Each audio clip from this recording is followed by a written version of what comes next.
dia memandang, orang kata merenung akak tu, dia pandang akak tu sambil tu dua tangan dia tu pegang kerusi dan dia hempas kerusi, orang kata dengan sangat marah. Jadinya akak pun dah macam dah takut-takut, macam dah tiba-tiba tangan tu dah meraba anak kan, sebab kita rasa masa tu sebelah kita yang ada cuma anak.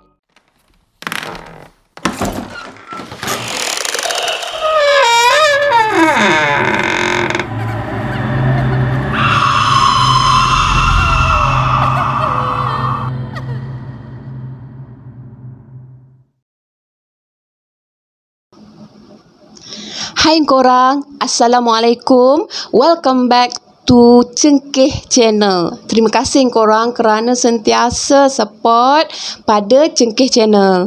So, korang dah tengok ke konten daripada Abang Cengkeh? Okey, untuk pengetahuan korang, akak dah tengok konten tersebut dan akak sendiri nilai konten tu dia nampak agak, orang kata agak ganas, agak orang kata macam, yelah kalau kita tengok pun macam takut kan, macam setengah orang tak suka benda macam tu. Tapi untuk pengetahuan korang, kalau akak lah kan, akak menilainya sebagai, kita ambil sebagai moralnya kat situ, sebab akan nampak daripada permulaan cerita dia macam menceritakan tentang macam mana perubahan psikologi kepada seorang anak apabila dibandingkan dengan anak yang lain dari segi kasih sayangnya. Jadi dia membawa kepada perubahan psikologi itu, membawa sebagai satu dendam sehingga ke dewasa, sehingga dia membesar dan dia nampak sangat macam kurang kasih sayang.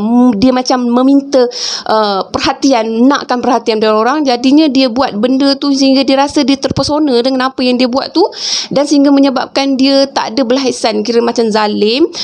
Boleh dikatakan ialah sebahagian daripada dendam daripada kecil. So moral dia kat situ, kita sebagai ibu bapa, akak sendiri nasihatkan diri akak supaya jangan membanding-bandingkan antara anak-anak. So itulah kita letak tepi cerita pasal Abang Cengkeh. Kita masuk pula pada cerita akak pada hari ni. Akak hari ni nak share dengan korang kisah yang akak alami sendiri di Berek Baru. Korang ingat tak lagi, sebelum ni akak ada share satu kisah akak di Berek lama, tapi kali ni akak akan ceritakan kisah di Berek yang baru.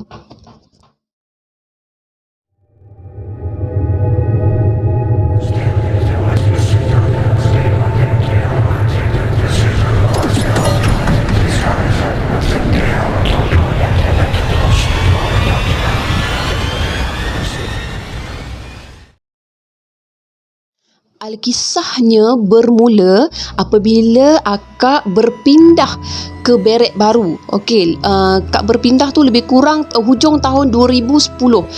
Masa tu akak ada dua orang anak, seorang lelaki, seorang perempuan. Jadi anak akak masa tu berumur, yang perempuan ni lebih kurang 5 tahun seingat akak, dan yang nombor 2 lelaki ni lebih kurang umur dia nak masuk 3 tahun lebih kurang macam tu kan.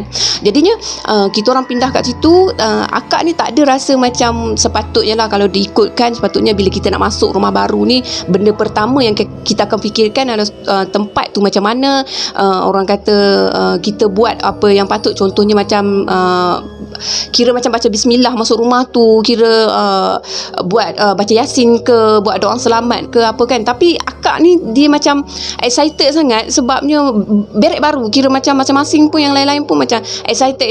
Jadi akak dengan suami ni memang excited sampai tak terfikir langsung, orang kata dengan nak buat benda macam tu. Jadi kita orang pun bersihkan rumah, masuk rumah tanpa berfikir akan tapak tempat tu ataupun akan rumah tu sendiri. Tak terfikir, sebab kalau kita fikir logik kan, kalau macam sebelum ni akak duduk di rumah Berek lama, kalau kita tengok struktur rumah tu pun kita rasa macam, akak rasa macam kalau korang tengok, korang rasa 10 kali pun, korang fikir 10 kali pun korang tak nak duduk rumah tu tau. Tapi bila rumah baru, kita rasa bestnya rumah baru, orang kata cat baru, semua baru, kira macam tak rasa langsung akan sesuatu yang mistik akan berlaku. Sehinggalah pada suatu hari, masa tu baru lagi akak duduk kat rumah tu, anak akak ni yang lelaki ni ni nak masuk umur 3 tahun ni, dia dah petah bercakap. Okey, pada suatu hari dia keluar daripada rumah tanpa pengetahuan akak, dan dia ni suka main dekat lift tau. Dia suka main kat lift. Dekat lift tu dia ada satu pilih bomba, dan dia suka sangat tengok pada pilih bomba tu. Dia suka sangat duduk kat pilih bomba tu. Akak ada tanam pokok macam letak pasu, sebab akak memang suka bunga-bunga ni. Jadi setiap kali bila akak siram pokok ke, bila akak macam nak membaja pokok ke, dia akan seronok pergi ke tempat tu tau. Kira macam tempat yang akak cakap dekat pilih bomba ni, dia akan bersembang. Akak pun tak pasti apa yang dia sembang. Kita anggapkan budak, bila dia bermain dengan sesuatu, dia akan bersembang kan. Tapi sebaliknya berlaku, bila satu hari tu dia akak tak sedar pun dia tak ada dekat rumah, dan bila akak sedar, ada satu pengumuman yang menyatakan bahawa kepada ibu, kepada atau ayah kepada seorang kanak-kanak berusia sekian-sekian, jantina lelaki, anak ditemui di tingkat 8. Kira macam akak pun terkejut lah kan. Bukan anak aku kot. Masa tu tak terfikir akak buat apa. Masa tu akak masak rasanya. Jadinya akak pun lupa kejadian tu sama ada pagi atau petang. Tak silap akak pagi, akak tengah masak untuk tengah hari kan. Lepas tu kira macam akak buat tak tahulah kan. Kira macam tu bukan anak aku lah. Akak confident lah kan, itu bukan anak akak, dan akak confident yang akak kunci pintu. Akak tak sangka langsung bila ada seorang kakak ketuk pintu rumah akak dan bagi tahu akak yang anak akak dah pun orang kata naik ke tingkat 8, menaiki lift. Tapi cuba korang bayangkan, kira budaknya umur dekat 3 tahun, tinggi tak tinggi, rendah tak rendah, tangan dia macam mana dia boleh capai ke tingkat 8 tu akak pun tak pasti. Jadi akak pun kira macam ikut kakak tu. Anak akak dibawa ke tingkat 3, jadi akak ikut kakak tu pergi ke rumah dia kat tingkat 3. Sebenarnya anak akak ni kebetulannya ditemui oleh budak bujang, kira macam anggota bujang yang tinggal kat atas tingkat 8 tu. Kebetulan dia nak pergi kerja, jadi dia buka lift tu, dia nampak anak akak duduk dalam lift tu kan. Jadi dia pun terkejut macam mana budak bayi tu boleh duduk dalam lift. Jadi dia bawa budak tu dengan rasa tanggungjawabnya pergi ke tingkat 3. Jadi bila sampai ke situ, akak jumpa kat situ. Jadi kita orang ni masing-masing bertanya lah, siapa yang bawa adik pergi naik lift tu, siapa yang tekankan lift tu. Tapi dia jawab, anak akak jawab, kakak, adik ikut kakak, adik ikut kakak. Dia ada seorang kakak, betul, dia ada seorang kakak. Tapi bila kita orang tanya, kakak yang mana, kakak yang ni ke, kakak Fifi ke, dia kata tak. Dia jawab tak, dan dia cakap ada kakak. Dia kata adik ikut kakak, adik main dengan kakak. Jadi macam kita orang ni macam kakak yang mana, sebab kakak-kakak yang lain dia orang kata apa, masih belum, masa tu sekolah kan. Jadi budak-budak yang lain tak ada pun kat situ. Jadi macam pelik tak pelik. Jadi macam satu tertanya lah. Tapi kita orang menghentikan persoalan tu dekat situ. Kita orang anggap mungkin budak-budak ni kan dia macam suka macam berimajinasi ke macam mana ke. Tapi sebenarnya kata-kata budak pada umur macam tu biasanya jujur. Jadi letak tepi cerita pasal ni. Jadi selepas tu dalam masa yang agak orang kata ada gap masa, selepas tu satu malam tu suami akak pergi kerja shift malam. Jadi masa tu akak tak tahulah kenapa, sebab selepas pada anak akak tu bermain kat luar lift tu, memang akak jaga dia dan akak memang orang kata tak benarkan dia keluar apa semua main. Akak dah memang tak kejut dia ataupun bagi dia main dekat pilih bomba yang akak rasakan macam kita boleh rasa macam benda tu macam ada satu tarikan yang meremang tau.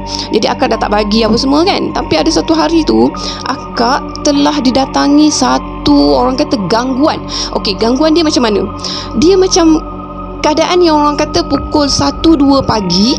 Kiranya budak-budak lain dah tidur. Rasanya tak orang kata tak logik lah bila ada bunyi guli tau. Mula bunyi guli, mula satu, lepas tu guli yang banyak dilepaskan, keteng guli yang macam tu lah kan, bunyi guli kan, keteng. Jadi akak pun macam bunyi apa tu kan. Rasa masa tu nak tidurkan anak-anak. Tapi tu bila tidurkan anak-anak, kira kita melayan jugalah bunyi tu. Tak rasa lagi agak seram. Sampailah akak dengan anak-anak akak terlena. Seingat akak terlena, dan akak tiba-tiba mendengar dalam lena mamai tak mamai, akak dengar satu bunyi serekan kerusi daripada luar. Okey, rumah akak berek akak ni dia rumah 8 tingkat. Dan dekat luar tu dia rumah yang sangat selesa. Dekat luar tu dia macam akak letak buaian. Dekat luar tu juga akak letak satu kerusi tau, kerusi plastik, akak ingat lagi. Dan akak dapat dengar kerusi tu, macam kerusi tu diserik tau, diserik ulang alik serik. Jadi pun akak rasa berdebar tau. Bila jadi berdebar, jadi macam takut apa semua, akak cuba pejam mata dan cuba lena. Alhamdulillah akak lena dalam akak lena. Alangkah terkejutnya korang, tiba-tiba bunyi serik. Korang bayangkanlah, bila malam, kira macam dah pagi, dah tengah malam pagi macam tu, bunyi kerusi tu makin dekat menghampiri korang, sampailah terpacu susuk tubuh seorang kanak-kanak yang orang kata anggaran umur dia lebih kurang 9-10 tahun macam tu lah pada pandangan akak masa tu kan. Kanak-kanak tu comel tau. Dia macam dia rambut dia ikal, badan dia macam comel-comel macam tu, yang bukan kurus, yang comel-comel macam tu kan. Jadinya akak pandang dia, kira akak terfikir pakaian dia, dari segi pakaian dia pakai macam dress tau. Bukan dress, orang kata gaun kan, orang kata gaun yang berlengan panjang. Lepas tu dia memandang, orang kata merenung akak tu. Dia pandang akak tu sambil tu dua tangan dia tu pegang kerusi dan dia hempas kerusi, orang kata dengan sangat marah. Jadinya akak pun dah macam dah takut-takut, macam dah tiba-tiba tangan tu dah meraba anak kan. Sebab kita rasa masa tu sebelah kita yang ada cuma anak, jadi tu pegang anak. Ya Allah, dalam hati, bukan dalam hati lah, mulut dia kata ya Allah, tapi tak adalah nak cakap dia ya Allah macam tu, tak adalah kan. Tapi kita ya Allah ya Rahman ya Rahim, ya Allah ya Tuhanku. Kira macam kita pun mulut dah kumat kami baca. Masa tu saya ingat akak semua baca macam 3 kul je macam tu kan. Jadinya akak pun dalam masa yang sama cuba raba handphone tau, cuba dapatkan handphone. Bila akak dapat je handphone tu, akak pandang lagi. Kira akak buat berani, bukan buat berani, kita akan macam terasa memandang lagi benda Allah tu. Jadi benda Allah tu hempas lagi sekali kerusi dia. Jadinya kerusi akak tak tahulah. Tapi masa tu akak memang dah terkejut sampai akak pegang handphone cepat-cepat dalam ketuk-ketuk tu. Akak terus dial suami, terus call suami tu. Dalam masa yang akak telah kelam kabut tu, akak pandang balik, memang dah tak ada dia dah, kerusi pun dah tak ada. Budak tu pun memang dah tak ada. Lepas tu akak call suami akak cakap, kata abang baliklah bang, tolonglah abang balik sekarang kata. Jadi suami akak ingatkan emergency. So dia cakap kenapa ni, dia tanya akak kan. Jadi akak pun cakap lah, kata abang saya takut sangat, kata ada benda kat rumah ni, saya kata kan saya tak nak duduk rumah ni. Terus akak cakap akak tak nak duduk rumah ni sebab benda tu berlaku terlalu baru selepas akak pindah kat rumah tu. Jadi dia pun bila dengar macam tu, dia kata tak apalah abang balik sekarang. Dia pun balik. Bila dia balik, kira macam akak nak buka pintu rumah tu. Sebab kira rumah yang bertingkat ni, pintu dia antara bilik dengan pintu dia macam agak jauh sikit kan. Jadi bila akak pergi ke pintu tu, akak sempat lagi, orang kata buka pintu, sempat lagi ngintai kerusi tu. Mana tahu kok kerusi tu yang bergerak kan. Tapi kerusi tu masih stay ada kat situ, elok ada kat situ sebelah buaian tu. Jadinya akak pun rasa macam ya Allah, apa yang orang kata diserik tadi. Lagipun masa diserik tu pun pintu tak ada terbuka ke apa semua. Jadi bila suami akak tanya akak apa yang berlaku, akak cuma cakap akak nampak, ceritakan semula apa yang akak nampak dengan penuh ketakutan. Jadi suami akak memang nampak akak menggigil. Jadi orang lelaki ni dia macam dia menganggap macam benda tu tak ada apalah, mungkin perasaan awak je tu kot, mungkin bayangan awak je tu, macam tu lah kan. Tak tahulah sama ada dia nak cuba menguatkan akak ataupun dia tak nak akak melayan perasaan tu kan.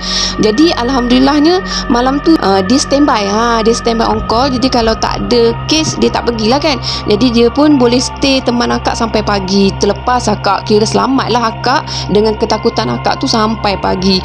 Keesokan harinya akak pun kira macam bersama dengan kawan-kawan akak tu lebih tua daripada akak lah kan. Akak bertanyalah, ada dengar tak bunyi kerusi ke, bunyi guli ke, berterus terang lah kan. Tapi diorang ni macam tak nak bercerita tau, tak nak bercerita. Dan diorang cuma senyum dan diorang cakap biasalah tempat baru kan.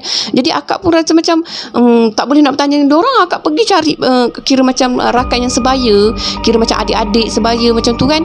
Akak pun bertanya dengan diorang pun macam orang kata diorang tak lalu, jadi diorang tak alert pada benda tu. Jadi akak rasa mungkin perasaan akak kot, mungkin ya betul lah cakap suami akak ni perasaan akak kot. Jadi akak pun cuba mententeramkan diri dengan berfikiran positif, itu mungkin perasaan akak. Jadi terlepaslah akak untuk berasa seram.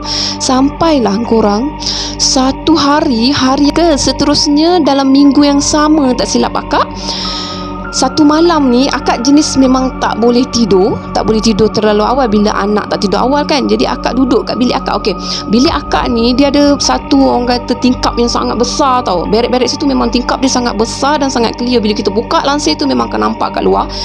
Di bawah pada berek akak duduk tingkat 5. Di bawah pada berek akak ada satu surau. Surau tu memang bila kita tengok memang jelas lah surau tu kan. Jadi akak pun saja mengelak, orang kata memberanikan diri. Masa tu belum pun pukul 12 lagi, lebih kurang pukul 11 lebih macam tu lah kan. Akak selak langsir tu ambil angin. Orang kata angin daripada tingkat 5 ni memang sejuk. Tapi sejuk dia macam orang kata sejuk yang orang kata meremang juga. Bila akak buka tingkap tu, akak nampak kawan akak yang akak bertanya sebelum ni, dia mendukung baby tau. Dia mendukung bayi dia. Bayi dia ni bukan seram, ini bukan hantu, ini memang manusia. Dia dukung bayi dia dengan anak perempuan dia yang sebaya dengan anak perempuan akak. Turun daripada lift. Akak nampak dia berada di bawah. Dia berada di bawah, munda-mandi, dan akak tak tahu apa yang berlaku sebenarnya. Jadi akak perhati tengok daripada atas, kenapa dia ni seolah-olah macam ada emergency. Kiranya macam lepas tu akak nampak suami dia balik. Memang nampak suami dia balik, dan dia memang jelas nampak ketakutan yang dia memang orang kata memang nampak, memang dengar masa tu kan. Sebab bila dah malam macam tu, suara tu memang clear lah kan. Dengar suara dia menangis, sebab dia nak ikut suami dia. Jadinya nak tak nak keadaan macam tu, kira suami pun bawa dia. Seingat akak, suami bawa dia. Mungkin dia pergi duduk sementara kat tempat suami dia kerja ke, wallahu alam, akak pun tak pasti. Ataupun suami dia balik sama macam suami akak teman kat rumah pun, wallahu alam, akak memang tak ingat yang tu. Sebab akak tak orang kata tak perhatikan lama kat luar tu kan.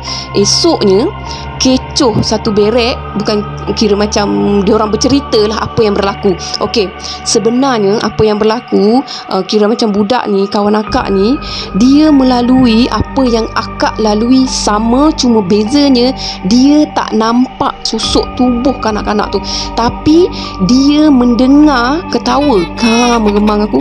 Dia mendengar ketawa kanak-kanak tu, dan dia mendengar bunyi guli tau. Guli yang akak cerita tu berbunyi, dan dia tanya, kira macam dia tanya pada orang tingkat atas, ada tak anak main guli? Tak ada, memang tak ada. Dia dengar bunyi guli yang berulang-ulang kali, dan yang sama, memang sama, dia mendengar bunyi kerusi diseret. Dia seret suk-srek ke atas, tingkat atas. Dia pun tak pasti bawah ke atas, tapi dia suk-srek.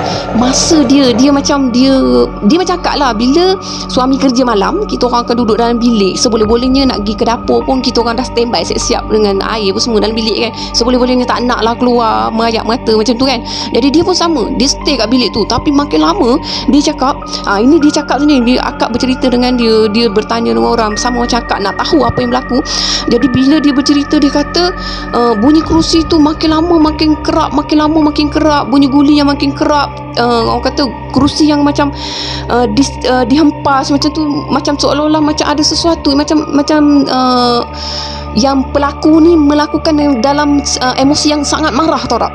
Jadinya akak cakap, situasi kita sama, apa yang kita lalui sama. Jadi kita orang pun macam bertanya pada yang lebih dewasa pada kita orang pun nak tahu sebenarnya apa yang berada di sebalik cerita tu, kenapa jadi macam tu. Untuk pengetahuan korang, sejak daripada kejadian mistik macam tu, kira orang yang memegang kunci surau lah, orang kata kan, orang yang bertanggungjawab atas surau, macam volunteer untuk surau, dia akan pastikan surau tu akan dipasang dengan ayat-ayat Al-Quran, boleh dikatakan setiap masa. Maksudnya bukannya 24 jam, tapi maksudnya sentiasa dan bacaan tu memang kuat. Akak pun terfikir kenapa speaker tu macam didoublekan, dikuatkan, dan sentiasa dibacakan apa semua kan. Jadi mungkin kita tak tahu apa rahsia di sebaliknya. Jadi adalah seorang, kira macam akak dengar, akak pun lupa dah daripada siapa, dia cakap sebenarnya kawasan tu dulu kawasan pertanian, dan masa tu kawasan tu ada satu kes pembunuhan kanak-kanak perempuan. Jadinya mayat kanak-kanak perempuan tu ditemui betul-betul dekat tapak berek yang kita orang duduk masa tu lah kan.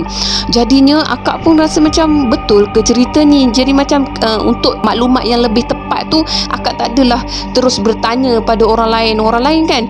Jadinya akak terima dia sebagai satu mungkin ada kaitan anak akak bercakap dengan sesuatu yang dipanggil kakak, mungkin itu adalah gangguan daripada benda Allah tu, dan mungkin yang menarik kerusi itu adalah kemarahan daripada benda Allah tu.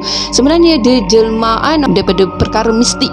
Okey, jadinya lepas tu akak juga ada mendengar ada yang bercerita tempat tu dah orang kata dipagar. Tempat tu dah dipagar, maksudnya dah dibacakan ayat, dipagar untuk tak diganggu. Tapi semasa pagar ini akak dengar, jangan ambil secara orang kata 100% percaya ke apa semua kan, sebab akak pun tak rasa yang benda ni betul atau tak. Okey, bila dah dipagar, kira macam untuk mengelakkan daripada gangguan luar ni lah kan. Tapi yang memagar tu lupa bahawa benda tu ada kat dalam. Faham tak? Maksudnya ia macam berkeliaran di dalam, dia tak lepas, dia tak boleh keluar, dan dia tak boleh lepas sebab dia kira macam dah dikunci kat dalam. Jadi mungkinlah bila dah menyedari perkara tu, jadi diorang pun ambil lah tindakan diorang. Wallahualam. Akak pun dengar daripada orang. Okey, jadinya moral daripada kejadian ni, kita kan, akak sendiri dah lalui. Jadinya kita, korang semua, kalau pergi tempat baru ataupun tempat yang korang beli rumah ke apa ke, janganlah buat macam akak Cengkih ni. Akak Cengkih tak adalah nak buat doa selamat ke, tak adalah nak buat bacaan Yasin ke, nak masuk dengan salam yang betul ke, nak apa ke, main terjah je, main masuk aja. Jadinya benda mungkin akan ngikut kita ataupun benda dekat situ. Wallahualam, akak pun tak tahu kan. Tapi kejadian macam ni akan berlaku lah bila orang kata rumah tu tak ada pendinding lah, macam tu kan.